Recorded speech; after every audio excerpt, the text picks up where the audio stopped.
नमस्कार दोस्तों, आज हम बहुत ही गंभीर और ज्वलंत मुद्दा पे बात करने के लिए आपके सामने प्रस्तुत हुए हैं। आज के डेट में सबसे महत्वपूर्ण उत्तर प्रदेश में एक मुद्दा चल रहा है जिसमें कि प्राइमरी विद्यालयों को मर्ज किया जा रहा है। मर्ज करने का मतलब ये है कि दो विद्यालयों को एक किया जा रहा है। इसका मतलब ये हुआ कि एक विद्यालय बंद हो रहा है और वहीं दूसरी तरफ कुछ अध्यापक हेडमास्टर को सरप्लस किया जा रहा है। तो बहुत ही गंभीर मुद्दा है। वीडियो आप लोग पूरा देखें, बहुत सी बातें आपको समझने को मिलेंगी, बहुत चीज आपको जानकारी होगी या बहुत चीजें आप हमको बताएंगे। दोस्तों, जैसा कि आप सुने होंगे समाचार पत्रों के माध्यम से या लोगों के माध्यम से कि विद्यालय स्कूल को मर्ज कर दिया जा रहा है, एक विद्यालय को दूसरे विद्यालय में जोड़ दिया जा रहा है।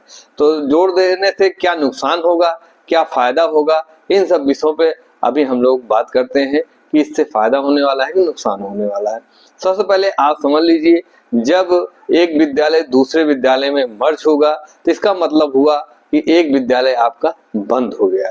प्राइमरी का एक विद्यालय बंद होने का मतलब हो गया वहां पे कार्यरत रसोइया का पद समाप्त हो गया और वहां का जो स्टाफ होगा, हेडमास्टर होंगे, सहायक अध्यापक होंगे, वो दूसरे वाले विद्यालय में चले जाएंगे। और दूसरे विद्यालय में हो सकता है पहले से हेडमास्टर हो, सहायक अध्यापक हो, तो वहां पे पहुंचेंगे तो दो हेडमास्टर एक विद्यालय में हो जाएंगे, तब भी दिक्कत आएगी, विभाग के सामने दिक्कत आएगी। तो इसका तो सलूशन कोई ना कोई निकल जाएगा।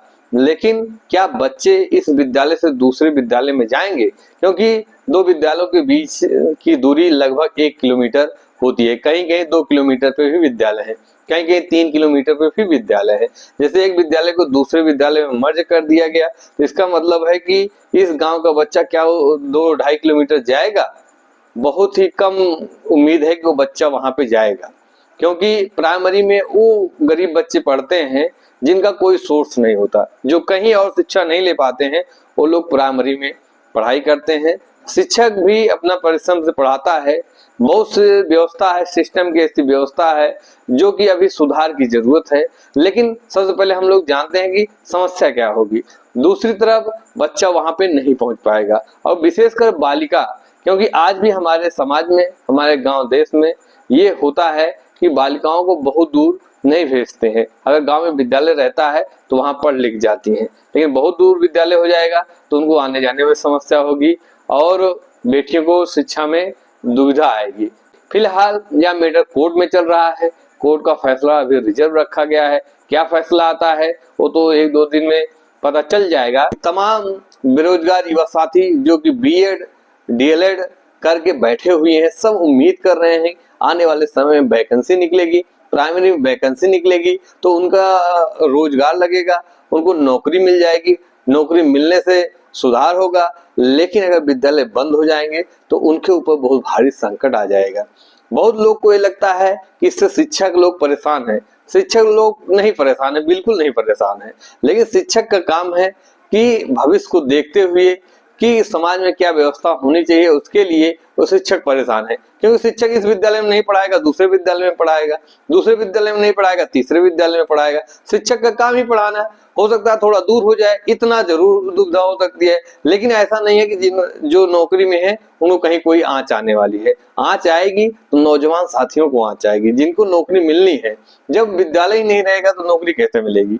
जबकि आप देखेंगे दिक्कत कहाँ आती है। प्राइमरी एक विद्यालय है, एक प्राइवेट विद्यालय है। तो प्राइमरी विद्यालय में क्या उतनी सुविधाएं हैं कि जो प्राइवेट वाले विद्यालय दे रहे हैं? लेकिन प्राइवेट विद्यालय को मान्यता क्यों इतनी ज्यादा मिलती जा रही है? क्या इस पर रोक नहीं लगना चाहिए? भाई, मानक के अनुसार हो तो मान्यता दीजिए। मानक नहीं पूरा कर रहे हैं तब मान्यता हो जाती है, तब भी दिक्कत होता है। या वहां की व्यवस्था कैसे चल रही है? विद्यालय बंद करने का मतलब हुआ कि बच्चे जो है शिक्षा से दूर हो जाएंगे, इसलिए इस पे विचार होना चाहिए। आप समझ लीजिए, एक प्राइमरी विद्यालय की बात, एक प्राइवेट विद्यालय की बात। प्राइमरी विद्यालय में आप स्ट्रक्चर देखे होंगे, एक ऑफिस होता है और उसमें 2 कमरे होते हैं। जो मूल भवन होता है प्राइमरी का, उसमें एक ऑफिस है, 2 कमरे हैं। अब आप बताइए, 2 कमरे और एक ऑफिस, ऑफिस में तो अपने सरसामान हो गया, व्यवस्था हो गई, बैठने की व्यवस्था है, 2 कमरे हैं।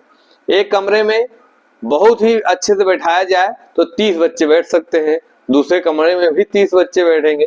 इस प्रकार जो स्ट्रक्चर मूल भवन बना है उसके अनुसार सिर्फ 60 बच्चों के बैठने की व्यवस्था है और एक बरामदा है या बरामदे में बैठाएं। और क्लास कितनी चलनी है? क्लास 5 क्लास चलनी है, 5 क्लास और चलनी है और सिर्फ 2 रूम है। तब कहां से होगा? कहीं कहीं विद्यालय में अतिरिक्त कक्ष बने हुए हैं तो वहां की व्यवस्था ठीक है, लेकिन जो विद्यालय लगभग बंद हो रहे हैं, जो 2011 में विद्यालय खुले हैं लगभग बंद है, क्योंकि आरटीई के तहत कि 1 किलोमीटर के अंदर एक विद्यालय होना चाहिए, जिसके तहत काफी विद्यालय खुले थे। तो उस विद्यालय की स्ट्रक्चर यही है कि सिर्फ 60 बच्चों के लिए वो विद्यालय लगभग बना था। अब अगर गौर से देखेंगे स्ट्रक्चर, जबकि होना क्या चाहिए कि कम से कम 5 कमरे हो 5 क्लास के लिए, तभी तो हर क्लास में अलग अलग संचालित होगी व्यवस्था। जब हर क्लास में क्लास चलेगी, बढ़िया से व्यवस्था होगी, तभी तो जाएंगे बच्चे। आप ऐसे ही समझ लीजिए, मान लीजिए मिठाई की दुकान है, 2 दुकान बगल बगल हैं, एक दुकान बहुत साज सज्जा है, सब कुछ उसमें सजाया गया है, बहुत बढ़िया है, कारीगर उसके अच्छे हैं कि नहीं। अभी बाहरी परिवेश से हम लोग देखें तो एक दुकान बहुत सजाई गई है और एक दुकान सजाई ही नहीं गई है। तो हम लोग जब जाएंगे तो हमारी टेंडेंसी क्या है, हम लोग जो दुकान अच्छी दिख रही है बाहर से, हम लोग उसी में चले जाएंगे, भले से उसका कारीगर कमजोर है।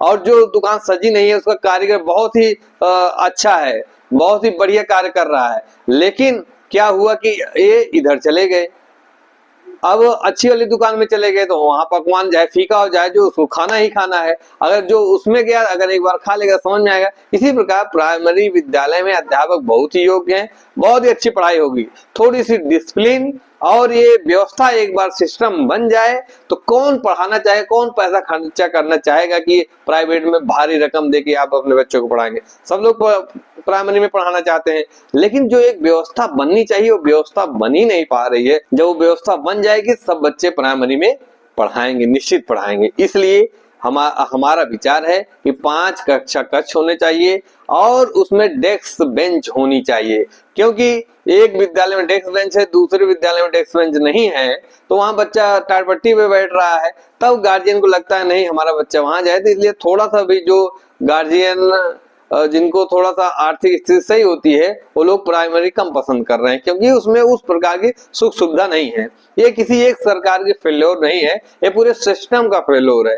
हालांकि अभी कुछ सुधार हुआ था, जैसे टाइलीकरण हुआ विद्यालयों का और 19 पैरामीटर जो आए, विद्यालय को कायाकल्प किया गया, जिसके तहत विद्यालय में काफी सुधार हुआ। लेकिन वही विद्यालय जब बंद हो जा रहा है तो उसका कोई मतलब ही नहीं रह गया है।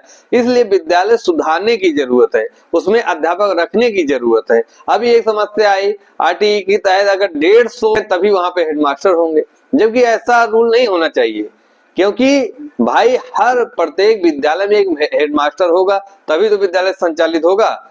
हर विद्यालय में एक हेडमास्टर होना चाहिए और उसके साथ 4 सहायक हो, कोई क्लास खाली ना हो, 4 सहायक अलग अलग क्लास पढ़ाएं। एक बाबू होना चाहिए, जितने भी काम हो बाबू वो काम पूरा करे, और एक प्यून होना चाहिए, चपरासी होना चाहिए देख रेख करने के लिए, बाकी 2 रसोइयां होनी चाहिए। तब जाके एक सिस्टम बनेगा, एक अच्छा विद्यालय बनेगा। आप पहले विद्यालय ढंग का बना दीजिए और उसमें पूरा अध्यापक रख दीजिए, उसके बाद कंपैरिजन कर लीजिए। ऐसा हो ही नहीं सकता कहीं बेसिक पीछे रह जाए, क्योंकि अध्यापक गुरुजन बहुत योग्य हैं, पढ़ाई भी बहुत अच्छी होती है, बस एक सिस्टम बनने की देरी है। और जहां सिस्टम बन गया तहां सब चीजें होने लगेंगी। तो अभी विद्यालय मर्ज करने की जरूरत हमें नहीं लगती है। हमें लगता है कि अभी विद्यालय को मर्ज ना करके विद्यालय में सुधार करने की जरूरत है, एक सिस्टम बनाने की जरूरत है। वही दूसरी तरफ कुछ अध्यापक जो सरप्लस हो रहे हैं, तो जब हेडमास्टर सरप्लस हो जाएगा, दूसरे विद्यालय में चले जाएगा, तो वहां का तो पद खाली हो गया, रिक्त हो गया, एक पद खत्म हो गया, तो भर्ती भी नहीं होगी, पद भी खत्म हो गया। जबकि भाई कोई भी संस्थान चलाने के लिए एक मुखिया की जरूरत होती है, इसलिए एक मुखिया रखा जाए।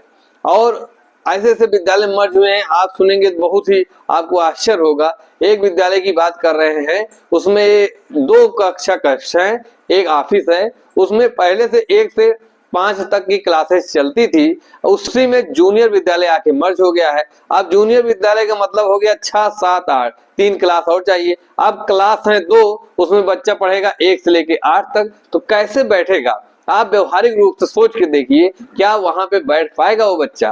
क्या वो बच्चा वहां पे पढ़ पाएगा? कैसे पढ़ पाएगा, चाहे बच्चे कम हो या ज्यादा हो? आप ऐसे समझ लीजिए, जैसे उत्तर प्रदेश में विधानसभा 403 की होती है, यहाँ 403 विधायक होंगे तो उसमें से एक मुख्यमंत्री बनते हैं, वही मुख्यमंत्री पूरा प्रदेश चलाते हैं। लेकिन कहीं छोटा राज्य है तो वहां पे 60 मान लीजिए 60 विधायक है तो वहां भी एक मुख्यमंत्री बनता है। तो इसलिए संख्या मायने नहीं रखनी चाहिए।